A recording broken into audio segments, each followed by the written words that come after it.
Bueno, muchas gracias, Javier. Una buena noticia es que ha habido más personas que han llegado al salón y no se han retirado tantas. Entonces debe ser una buena noticia. Una noticia inquietante, no sé cómo resumirla, es que nos han dicho que tenemos que agilizar un poco más, puesto porque tenemos que recuperar parte del tiempo perdido. Vamos a intentarlo. A continuación, vamos a tener la presentación de Sergio Lacambra. Él es el especialista principal en gestión de riesgo de desastres del BID, que nos va a hablar de una herramienta para diagnosticar y medir esto que Javier nos estaba hablando hace un rato de la gobernabilidad y política pública.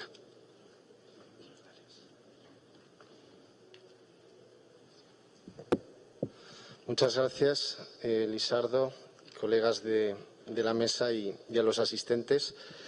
Yo vengo a presentarles una herramienta que es fruto de un proceso de investigación de los últimos 2 años por un conjunto de especialistas en temas de gestión del riesgo y política pública. Los resultados definitivos de esta investigación estarán listos ya para septiembre-octubre en una dirección electrónica que compartiré al final de la presentación, pero no obstante, nos solicitaron el compartir con ustedes pues un poco las principales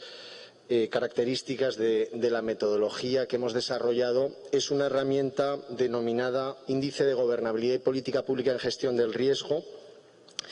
que es el IGOP, que básicamente es una herramienta que tiene dos propósitos. En primer lugar, es una herramienta que sirve para diagnosticar las condiciones de gobernabilidad de un país en gestión del riesgo. Es decir, si un país cuenta con las condiciones jurídicas, institucionales y presupuestales para poder implementar los diferentes componentes o procesos de la gestión del riesgo. En ese sentido, no es una herramienta que mida el desempeño de un país en la gestión del riesgo, sino si se dan esas condiciones, como digo, legales, institucionales y presupuestales para implementar esa política pública. No obstante, a que no mide desempeño, sí que nos hemos dado cuenta que en países por los que han pasado por procesos de reforma de política pública en años recientes, sí que hemos observado que tras mejorar estas condiciones jurídicas, institucionales y presupuestales se ha observado una reducción en el riesgo y por ende una mejoría en el desempeño en la gestión del riesgo de estos países. Y además de ser una herramienta de diagnóstico de esas condiciones, al ser una especie como de checklist, de lista de verificación, pues es una herramienta que te permite medir los avances de estos procesos de reforma, fundamentalmente a nivel de resultados. Yo voy a presentarles ahora el marco conceptual del índice y voy a empezar por algo que, lo podemos contar de muchas maneras diferentes, pero aquí lo que estamos planteando pues es un poco, en primer lugar, los componentes que tiene la gestión del riesgo, ¿no? Y ahí los encontrarán más o menos denominados de una u otra manera,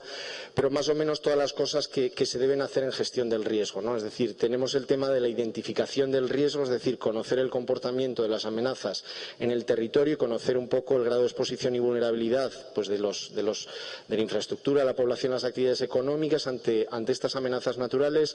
Tenemos los componentes propiamente de reducción del riesgo, es decir, el tema de prevención y mitigación, todo lo relacionado con el manejo de las emergencias, de los desastres propiamente dicho, tanto a nivel de preparación de la respuesta y de los procesos de recuperación y reconstrucción, como la propia respuesta y reconstrucción y recuperación, y asimismo todo lo que tiene que ver con el tema de protección financiera. Frente a estos componentes de gestión del riesgo, un poco recuperando los elementos que exponía Javier hace un momento de las fases de política pública. Y en primer lugar, se mencionaba la inserción del tema de gestión del riesgo en la agenda política del Gobierno y del país y la formulación de esta política pública una vez que consigues insertar políticamente el tema en la agenda. A continuación se hablaba de la fase de implementación de la política. Una vez que la tienes diseñada, pues pasas a implementarla. Y finalmente se hablaba de esa fase de evaluación de la política, ¿no? Es decir, una vez que tú la has ejecutado, pues tú evalúas y ves si realmente ha funcionado, qué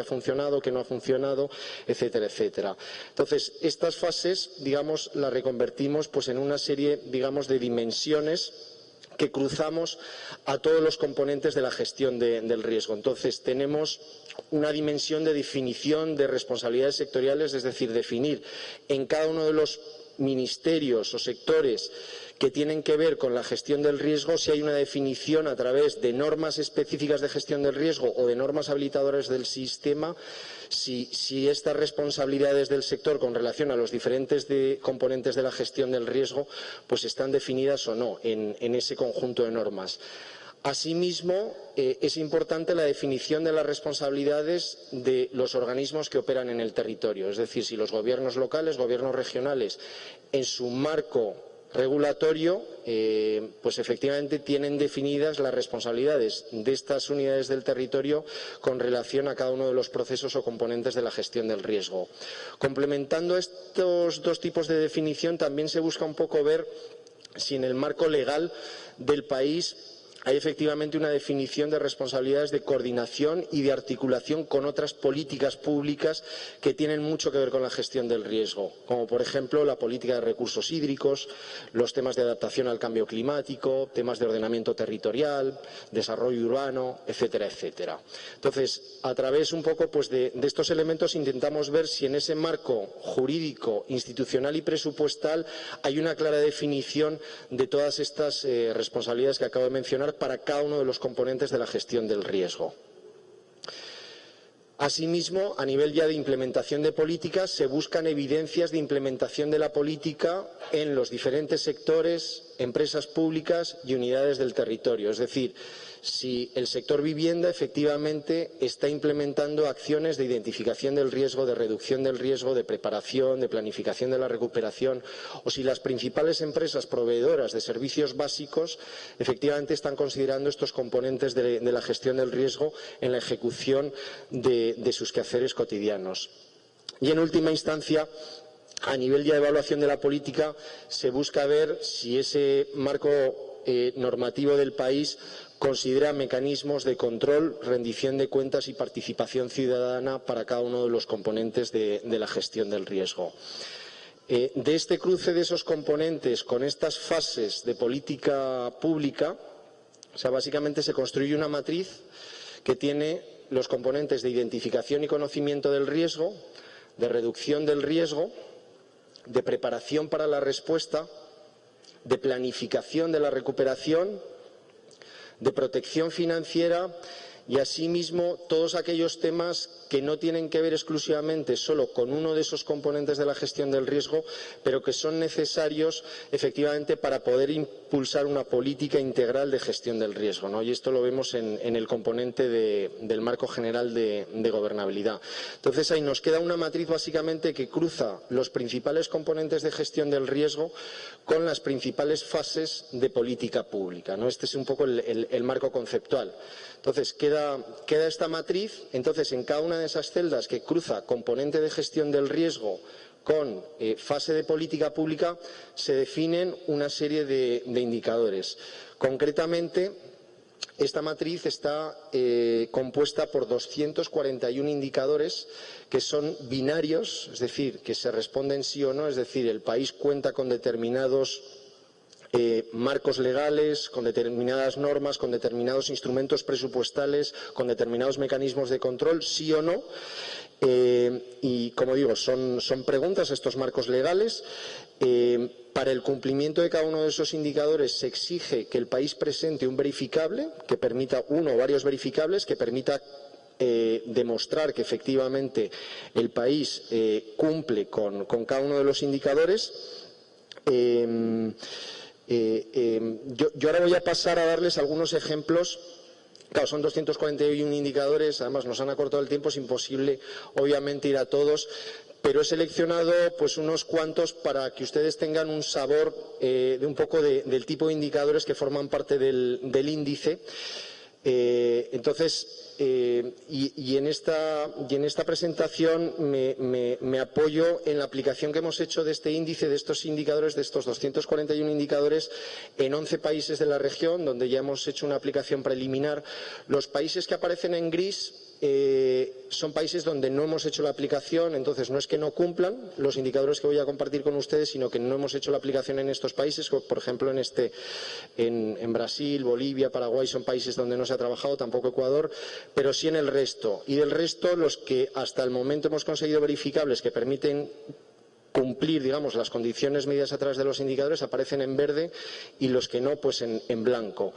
Entonces, un primer indicador que está en la celda, que cruza el marco general de gobernabilidad y la dimensión de coordinación y articulación de la política de gestión del riesgo con otras políticas o instrumentos principales del país, es este indicador que dice: el Plan Nacional de Desarrollo, que es el principal instrumento de planificación del país, establece objetivos, metas o indicadores en la gestión del riesgo de desastres. Otro indicador, ya pasando al cruce del marco general de la gobernabilidad con evidencias de implementación, se pregunta: ¿existe un fondo o mecanismo equivalente habilitado para el financiamiento o cofinanciamiento de actividades ex ante de gestión del riesgo de desastres, es decir, para financiar prevención, mitigación y preparativos? Otro indicador: existe normatividad que establezca la obligatoriedad de la zonificación de amenazas en las ciudades. Insisto, para poder responder afirmativamente a esto, tiene que haber un verificable, un documento legal del país que efectivamente respalde el cumplimiento. Se integra la temática de cambio climático en los programas curriculares de educación en al menos el nivel básico, primaria o secundario. Existe al menos una norma nacional de seguridad o código para el diseño sismorresistente de edificaciones que sea de obligatorio cumplimiento para proyectos públicos y privados. Existe normatividad que ordene realizar un análisis del riesgo de desastres en la fase de preinversión del ciclo de proyecto. Esto, por cierto, tema que fue visto hoy en la mañana y en la sesión de ayer, ¿no? Y tenemos algunos ejemplos de países que cumplen a nivel de este indicador. Aquí ya entrando en indicadores, por ejemplo, que miden el desempeño de empresas proveedoras de servicios básicos, se pregunta: la empresa prestadora del servicio público de agua y saneamiento con la mayor cartera de usuarios del país, si ha implementado al menos un proyecto o programa que incluya actividades de reducción del riesgo de desastres de su infraestructura en los últimos 5 años. El ente nacional de control, aquí ya estamos entrando en la fase de política pública de evaluación, control, rendición de cuentas y participación. Se pregunta si el ente nacional de control, generalmente las contralorías o su equivalente, ha realizado al menos una verificación o evaluación sobre el cumplimiento de acciones en reducción del riesgo de desastres en los últimos 5 años. Y así hay varios, o sea, hay preguntas para cada uno de los componentes. Esta es interesante porque se hace la consulta sobre mecanismos de participación ciudadana, específicamente en los procesos de recuperación post-desastre. Se pregunta si antes de que ocurran los desastres existe una normatividad que establezca mecanismos específicos de participación de la sociedad civil o de organizaciones sociales y no gubernamentales en la recuperación post-desastre. Y así, en fin, hay varios indicadores. Al final el índice mide de 0 a 100. O sea, estos 241 indicadores, si se cumplieran todos, pues se le otorgaría un valor de 100 al IGOP. Entonces, es un índice que, bueno, pues como índice permite ver cómo está un país en cuanto a estas condiciones jurídicas, institucionales y presupuestales, y te permite ver un poco la evolución que ha tenido el país de cumplimiento de estas condiciones. Aquí tenemos el ejemplo de un país en la región, no voy a decir cuál, a partir de octubre lo podrán saber de qué país se trata, pero bueno, que en el 2009, antes de pasar por un importante proceso de reforma, contaba con un nivel de 21% sobre 100 en cuanto a cumplimiento de estos indicadores, y después de esta reforma, bueno, pues ha conseguido llegar a un 53%. 2 minutos. Además del valor global del IGOP, luego tenemos los valores por componente de gestión del riesgo, es decir, sabemos un poco cada país cómo está con relación a los componentes que hablábamos al principio, a nivel de marco general de gobernabilidad, a nivel de reducción del riesgo, a nivel de preparativos, a nivel de planificación de la recuperación, a nivel de protección financiera. En este ejemplo, que es el mismo ejemplo que antes, sucede una cosa que es bastante habitual en las aplicaciones que hemos visto en la región, y es que el componente de planificación de la recuperación muestra el desempeño más bajo, que es lo que aparece en color malva o morado. Pero no solo permite la comparación entre componentes, permite también la comparación entre países, de tal manera que uno pueda ver a partir de las aplicaciones en diferentes países, si uno quiere mejorar el cumplimiento de indicadores, el índice le permite buscar las mejores prácticas en países que sí que han cumplido, ¿no? Es decir, este país en concreto, al compararlo con el primero, pues vemos que a nivel de identificación del riesgo, que es la columna que aparece marcada en naranja, este país pues tiene un desempeño de 48 sobre 100 en esas condiciones de gobernabilidad, y este otro país tiene pues un cumplimiento del 13% de los indicadores. Sin embargo, también cuando ya entramos a ver dentro de cada uno de estos componentes de gestión del riesgo cómo está cada país, ya cuando hacemos el análisis dentro de esos componentes a nivel de fases de política, nos encontramos que si bien el primer país a nivel de identificación del riesgo pues tiene un mejor desempeño a nivel de coordinación y articulación central de la política de identificación del riesgo, o en la definición de responsabilidades sectoriales para el análisis del riesgo, o de responsabilidades territoriales, incluso en evidencias de implementación, sin embargo a nivel de mecanismos de control, rendición de cuentas y participación, este segundo país, que globalmente está peor como índice o subíndice de identificación del riesgo, pues está mejor que el primero, de tal manera que incluso el primer país puede aprender, digamos, del segundo país a nivel de definición de mecanismos específicos de control, rendición de cuentas y participación para la identificación del riesgo.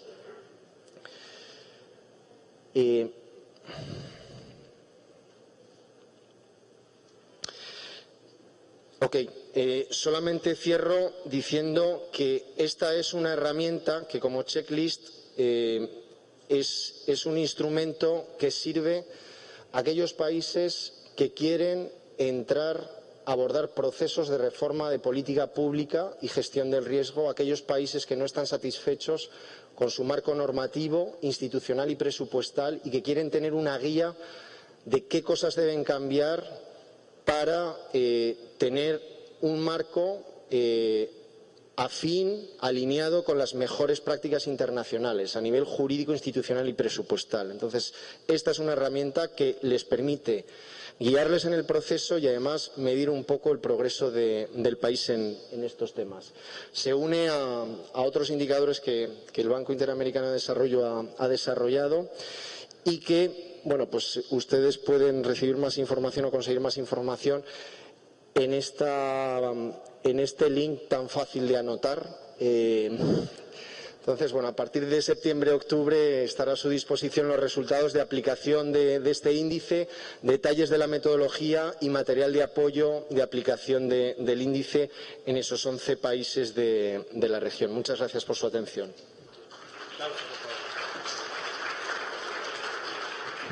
Muchas gracias, Sergio.